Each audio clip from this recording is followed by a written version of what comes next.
Hello बच्चों, तो सबसे पहले हम क्वेश्चन रीड करते हैं।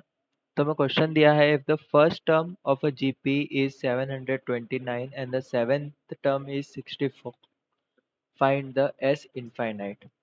तो सबसे पहले यहाँ पे हमें की कॉन्सेप्ट समझते हैं कि if we are given, if in a GP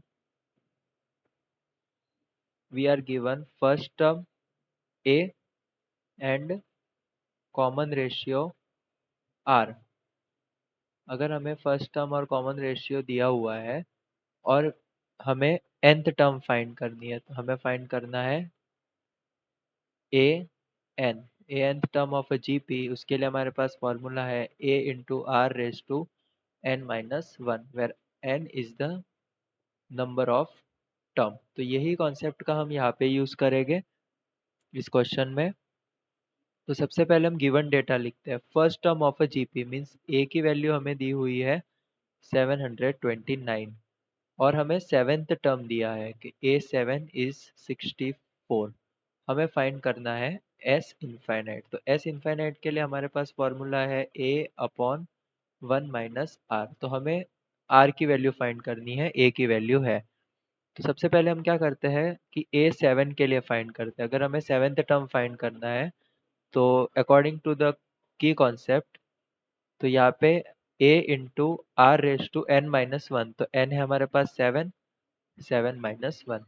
now A7 है हमारे पास 64 और A है 729 और R रेज टू 6। तो R रेज टू 6 की वैल्यू हो जाएगी 64 अपॉन 729 और 64 को मैं लिख सकता हूँ 2 रेज टू 6 और 729 को मैं लिख सकता हूँ 3 रेज टू 6।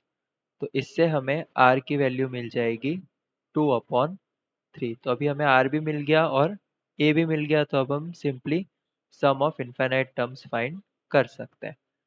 तो sum of infinite term is equal to A upon 1 minus r, where A is, यहाँ पे A की जो वैल्यू थी वो थी 729 और R हमने फाइंड किया, R की वैल्यू हमें मिली 2 अपॉन 3।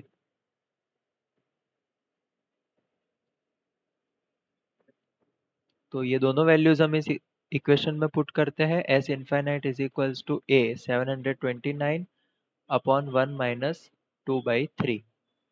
तो ये हो जाएगा 729 डिवाइड बाई, यहाँ पे एलसीएम होगा 3 माइनस 2 और ये 3 डिवाइड का ऊपर मल्टीप्लाई में चला जाएगा। तो S इनफाइनाइट हमें मिला 729 मल्टीप्लाइड बाई 3। नीचे डिनोमिनेटर में 3 माइनस 2 इज 1, सॉरी यहाँ पे होगा multiplied by 3 and S infinite की वैल्यू मुझे मिलेगी 2187। तो यही हमारा फाइनल आंसर होगा। Hope you guys understood it. Best of luck.